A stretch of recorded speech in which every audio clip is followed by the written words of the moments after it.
नमस्कार। आज हम एक बहुत ही भावनात्मक विषय पर बात करने वाले हैं।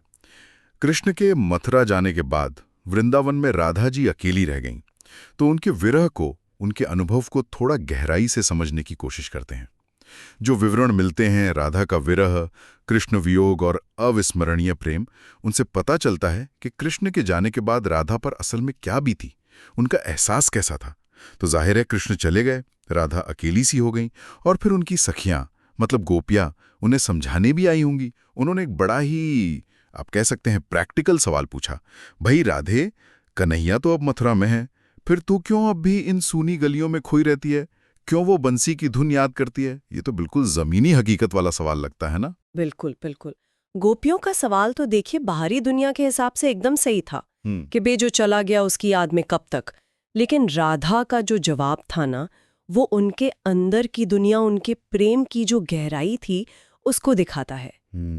ऐसा वर्णन है कि उन्होंने कहा, सखी कृष्ण गए हैं, ठीक है, पर मेरा मन वो कहाँ गया? वो तो यहीं वृंदावन में उनके साथ ही रह गया। ये कुंज गलियां, ये यमुना का किनारा, ये मुरली की आवाज, इन सब में वही तो है, हर जगह वही है। तो मैं इनसे दूर जाऊं तो कहाँ जाऊं, कैसे जाऊं? अच्छा। तो मतलब उनके लिए कृष्ण की जो फिजिकल दूरी थी वो मायने ही नहीं रखती थी। ये समझना थोड़ा सा मुश्किल है, क्योंकि आमतौर पर तो जुदाई का दर्द, वो एहसास बहुत असली होता है। दूरी जैसे अप्रासंगिक सी हो गई थी। उनका मानना था कि कृष्ण का शरीर भले ही मथुरा में है, पर उनकी चेतना, उनकी याद, उनका जो एसेंस है वो तो वृंदावन के कण कण में है। तो कृष्ण से दूर जाना उनके लिए मुमकिन ही नहीं था, क्योंकि कृष्ण तो वो तो जैसे उनके होने का, उनके वजूद का हिस्सा बन चुके थे, हर तरफ मौजूद। तो ये प्रेम की वो अवस्था है जहां आपका अंदर का अनुभव बाहरी सच्चाई पर हावी हो जाता है। ये कोई साधारण विरह नहीं था। तो कृष्ण उनके लिए हर जगह थे, लेकिन इसका मतलब ये नहीं कि जिंदगी आसान हो गई। बल्कि जो विवरण मिलते हैं उसे तो लगता है कि ये विरह उनके रोजमर्रा के जीवन पर बहुत गहरा असर डाल रहा था।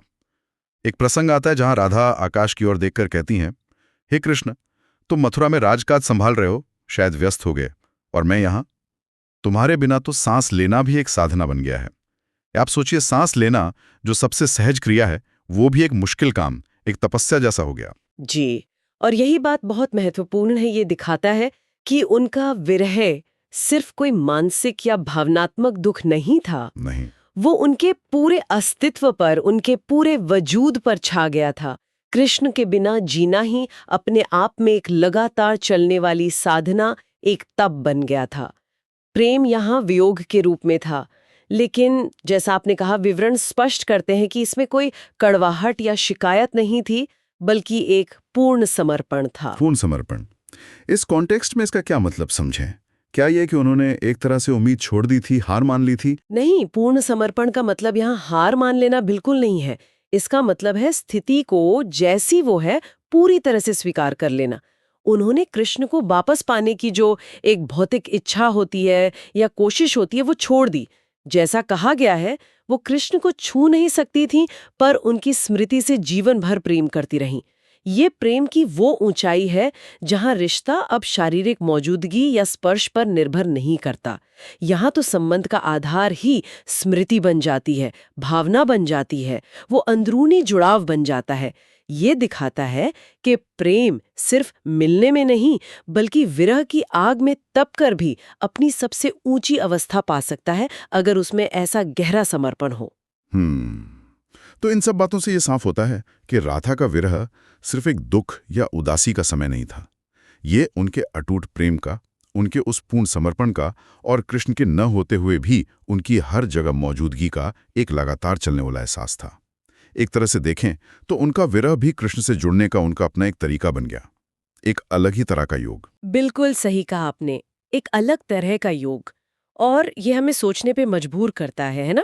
प्रेम और विरह की ये जो व्याख्या है, जहाँ शारीरिक दूरी का मतलब खत्म हो जाता है, जहाँ याद ही हकीकत बन जाती है, और जहाँ गैर मौजूदगी में भी मौजूदगी का इतना गहरा अनुभव होता है, ये हमें इंसानी रिश्तों और गहरे जुड़ाव के बारे में क्या सिखाता है? क्या वाकई सच्चा आत्मिक जुड़ाव शारीरिक निकटता पर ही निर्भर करता है, या फिर ये चेतना के स्तर पर कहीं ज्यादा गहरा और स्थायी हो सकता है?